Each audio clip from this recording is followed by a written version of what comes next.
Hi, this is Ross Harrison with Precision Health and Fitness. With the coronavirus pandemic and all the life changes we've had to go through and the uncertainty of what happens next, and I know at least in Austin we're having to do a shelter at home thing going in effect. It's gotten a lot harder to take care of ourselves than the way we normally would.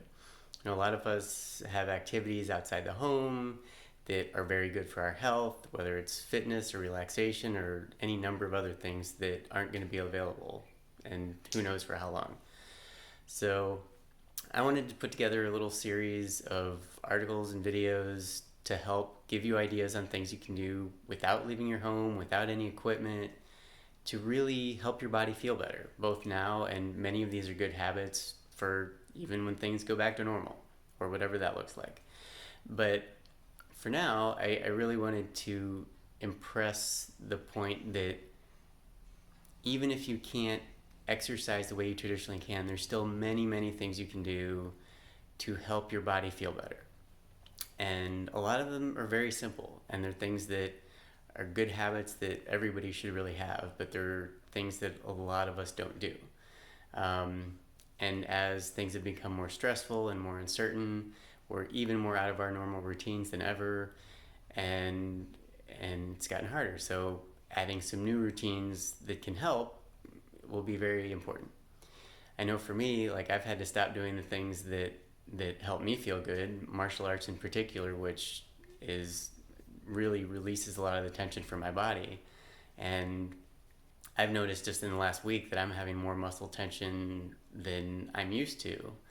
And it's not because I'm doing anything to create extra tension, it's more just the natural tension of the situation, of life changes, of stresses of different things, is causing my muscles to become more tense.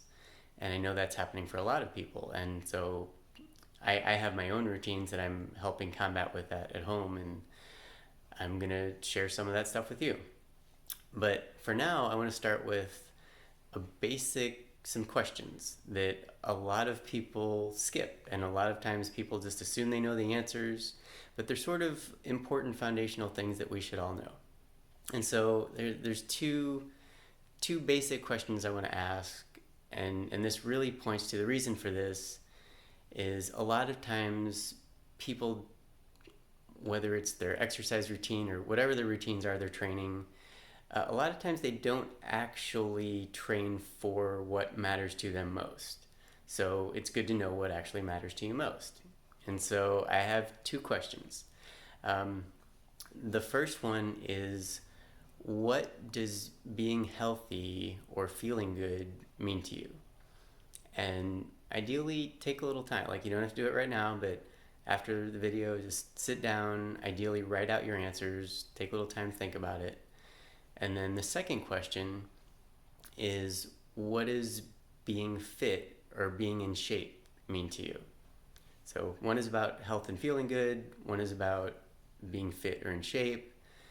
And there's no right or wrong answers to these. These are just two questions that I feel everybody should be able to answer, not just the instant thing that comes to mind, but really take time and think about what's important to you. If you have an exercise program or you're trying to get fit or healthy, what exactly does that mean? Because a lot of times when people narrow down on what that really means for them, and then we look at the program is typically not designed ideally to create the benefits they want. Some of it, sure, but there's room for improvement. So for today, just simple tasks, start with those two questions, and then we'll start adding things and looking at how to actually bring those to life. So I wish you all well and continued health and future success, and I will be back. This is Ross Harrison, Precision Health and Fitness.